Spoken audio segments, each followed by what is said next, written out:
हरे कृष्णा। तो यहाँ पे प्रश्न आ जाता है कि सारे देवी देवताओं और जितना भी अवतार है वो भारत में क्यों प्रकट होते हैं, क्यों जन्म लेते हैं। सो ये बहुत इंडियो सेंट्रिक देखते हैं, जैसे इंडिया के ही सोच रहे कि सब कुछ इंडिया में ही चल रहे हैं। तो इसका क्या वास्तव में, तो हम देखेंगे एक्चुअली शास्त्र, वेद शास्त्र में उसको बहुत सारे वर्णन आ जाते हैं कि अलग अलग ब्रह्मांड के बारे में, अलग अलग यूनिवर्स के बारे में, चौथा भुवन के बारे में, वो सारी चीज़ डिटेल में बताया किया गया है।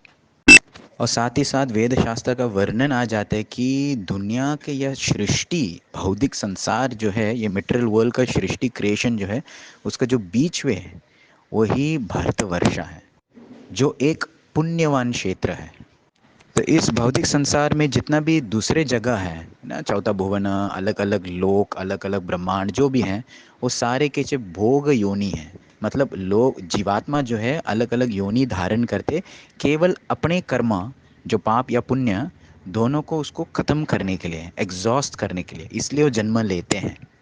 लेकिन भारतवर्ष ऐसे जगह है जिसमें जीवात्मा जन्म लिया, लेकिन वो कहते हैं कर्म क्षेत्र, जिसमें वो अपने लाइफ के जो डिसीजन वो चेंज कर सकते हैं। और ये कहते क्रियमान कर्मा। तो बाकी जितना भी योनि है अलग अलग जगह पे, भारतवर्ष छोड़ के, वो एक्चुअली भोग योनि है, वो एग्जॉस्ट करने के लिए आए, बस ख़त्म करने के लिए, पुण्य था पाप था जो भी है ख़त्म करने। तो केवल ये भारतवर्ष या ये पृथ्वी पे हम बोल सकते हैं जिसमें लोग आते यहाँ पे कर्मा को क्रिएट करने के लिए, है ना, ताकि उसका तकदीर जो है बदल सकते हैं। खास करके अगर वो मनुष्य का योनि मिला है, ह्यूमन बॉडी मिला, तो उसका तकदीर जो फेट है वो चेंज कर सकते हैं, उसका ऑप्शन है। बाकी जगह दुनिया पे जितना भी बड़ा सृष्टि है बस ख़त्म करने के लिए अपना कर्मा है, पाप या पुण्य, चेंज नहीं होगा डेस्टिनी। तो इसलिए शास्त्र का बहुत गुणगान आते कि भारतवर्ष के बारे में। अब भारतवर्ष के अंदर भारत खंड जो है, जो अब हम पता है, वो हम बोलते हैं इंडिया, इसका भी बहुत गुणगान आते हैं शास्त्र, वेदों शास्त्र में, जिसमें कहते हैं कि जो पुण्यवान लोग हैं वहाँ जन्म लेते हैं। अब ये नहीं कि हमने चूज़ किया चलो ये पुण्यवान लोग क्योंकि हमने यहाँ पे जन्म लिया, नहीं, ये शास्त्र का वर्णन है। हम अपने जन्म तो चूज़ ही नहीं करते कि मुझे भारत में जन्म लेना या कहाँ पर जन्म लेना, वो हमारे ऊपर नहीं है। तो ये शास्त्र का ने बताया ऐसा है। तो ये पुण्य देश या पुण्य क्षेत्र हमने नहीं चुना, ये भगवान और वेद शास्त्र ने कहा। क्योंकि इसी जगह पर हम देखेंगे, भगवान भी देखा कि जो जो लोग यहाँ पे जन्म हुए, ये लोग जो कि वास्तव में रिसेप्टिव हैं या राजी हैं कि आध्यात्मिक का नियमों को पालन करने का, हम देखेंगे हैं वो। कभी कभी हम सोचते कि बहुत सारे चीज़ हम फॉलो कर रहे हैं, ये हमने इन्वेंट किया। हाँ, देवी देवता साड़ी पहनते हैं, क्यों हम लोग पहन रहे हैं इसलिए हम देवी देवता को वही पहना दिया।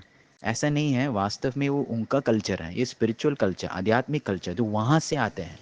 जो देवी देवता भगवान को गुणगान करते हैं, देवी देवता भगवान का त्यौहार मनाते हैं, जो आध्यात्मिक जगत पे, जो स्वर्ग में जो बड़े बड़े लोग, महान लोग, दिव्य लोग, जो लोग करते वहाँ पे, वही कल्चर हम लोग भी फॉलो करते। तो यहाँ पे भी बहुत मेहनत से कसरत करके, बहुत कसरत करके त्यौहार मनाते, तपस्या करते, फास्टिंग करते, उपवास रखते, ये करते वो करते। तो भगवान देखते कि जो लोग भारत खंड में जन्म लिया, वास्तव में ये लोग थोड़ा रिसेप्टिव हैं, थोड़ा अग्री हैं कि नियमों को पालन करने का, प्रसाद ग्रहण करने का, शाकाहारी रहने का, ये सब वहाँ से आया है।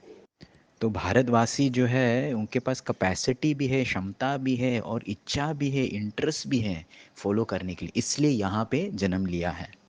सो इसलिए वो कहते हैं कि वो स्पिरिचुअली एडवांस है, आध्यात्मिक में थोड़ा सा एडवांस्ड है। श्रील प्रभुपाद बहुत बार कहते हैं कि जो इंडियन बर्थ है, हाँ, जो लोग भारतीय बन जाते हैं, भारतीय या Indian birth is closer to God.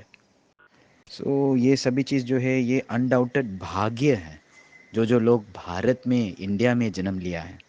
क्योंकि जो लोग भारत में जन्म लिया है उसको बहुत एक्सेस है स्पिरिचुअल ट्रेनिंग में, शास्त्र में, कल्चर में, सारी चीज़ नेचुरली आ जाते हैं। पर ऐसा नहीं है कि ये केवल जो लोग भारत में जन्म लिया उनके लिए ये सारे एक्सेस हैं। तो हम देखें बहुत सारे संत, महंत, आचार्य हैं, जैसे श्रील प्रभुपाद हैं, ये जो कल्चर हैं आध्यात्मिक की, भारत की या स्पिरिचुअल लाइफ की, वो लेके गए कि पूरा विश्व भर में। और बहुत सारे लोग ने ये कृष्णा कॉन्शियसनेस या आध्यात्मिक आंदोलन ने स्वीकार किया, फॉलो किया, और ऐसा रिफाइंड बन जाते हैं। और धीरे धीरे पूरा विश्व में वापस आध्यात्मिक में लीन हो जाता है। अब पुराना ज़माने पे एक्चुअली पूरा भारतवर्ष जो है सारे लोग आध्यात्मिकता है। हम देखें श्रीमद् भागवतम वर्णन आ जाते हैं कि ऋषि मुनि अलग अलग जगह पे आते थे। उसमें एक ऋषि मुनि जो है रशिया से हैं, रशिया, स्कंदनेविया जो कंट्री है, नॉर्वे, हॉलैंड, स्कैंडानेवी, स्कंद का नवी है। बट जैसा काल के प्रभाव में काल के होते रहते हैं आगे जाके, वो जो एबिलिटी है, क्षमता है, ये सारे नियमों को पालन करने का, फॉलो करने का धीरे धीरे क्षीण हो जाते हैं बाकी जगह पे। इसलिए इतना क्षीण हो गया है, बचा क्या है, ये भारत खंडा है, ये छोटे से जगह जो हम बोलते हैं इंडिया है। वो भी आजकल बहुत सारे लोग जो भारत में जन्म लिया है, भारतीय हैं, फिर भी नास्तिक हैं, असुर गुण का धारण करते हैं। और इसके कारण ही बहुत सारे सोशल प्रॉब्लम इश्यूज हैं, और ऐसा ऐसा चीज़ आई जाता है। इसलिए एक स्पिरिचुअल रेवोल्यूशन चाहिए, एक स्पिरिचुअल क्रांति चाहिए। और हम सभी लोग का इच्छा है कि ये जो स्पिरिचुअल कल्चर है ये पूरा वापस विश्व भर में फैला जाता है। तो वापस संक्षेप में कहना चाहिए कि भगवान ऐसा नहीं कि भेदभाव करते कि केवल भगवान को इंडियन लोग ही चाहिए हैं, इंडियन लोग ही चाहते हैं, इसलिए यहाँ पे ही जन्म लिया। लेकिन ये भारत एक जगह है जिसमें भगवान ने अपने आप को चुना है, क्योंकि जो लोग हैं आध्यात्मिक में थोड़ा एडवांस्ड हैं, थोड़ा इंटरेस्टेड हैं, वो यहाँ पे जन्म लेंगे। उनकी कैपेसिटी है, एबिलिटी है। और ख़ास करके भगवान का जो मिशन है, इस संसार बनाया क्यों है, भगवान का जो एक्चुअल इच्छा है, ये लोग जो है वो भगवान को सहयोग कर सकते हैं। भगवान ऐसे लोगों को के द्वारा उनका जो मिशन है वो पूर्ण कर सकते हैं। भगवान का मिशन क्या है? परित्रणाय साधुनाम विनाशाय च दुष्कृतम धर्म संस्थापनाथाय। वो जो साधु लोग को बचाने के लिए, दूषित लोग को नष्ट करने के लिए और धर्म का स्थापन करने के लिए, ये भगवान का इच्छा है, भगवान करना चाहिए। लेकिन भगवान ज़बरदस्ती नहीं करेंगे किसी को। तो भगवान अपने भक्तों के द्वारा ये सारे काम करते हैं, क्योंकि भगवान का दृष्टि से ये सारे जीवात्मा जो है भारत में या बाहर में सभी बहुत डियर हैं भगवान के लिए, बहुत प्रेम है भगवान के लिए। भगवान का दृष्टि सभी सेम ही है। इसलिए भगवान श्री चैतन्य महाप्रभु कहते, भारत भूमि होइला मनुष्य जन्म यार, जन्म सार्थक कोरी कर पर उपकार। जो जो लोग खास करके भारत में, इंडिया में जन्म लिया है, बहुत अपॉर्चुनिटीज़ है आपकी, आपका जीवन को सफल करना। खास करके मनुष्य जन्म यार, जन्म सार्थक कोरी, आपका जीवन को सफल करो, सार्थक करो। कर पर उपकार, और बाकी लोग को भी मदद करो।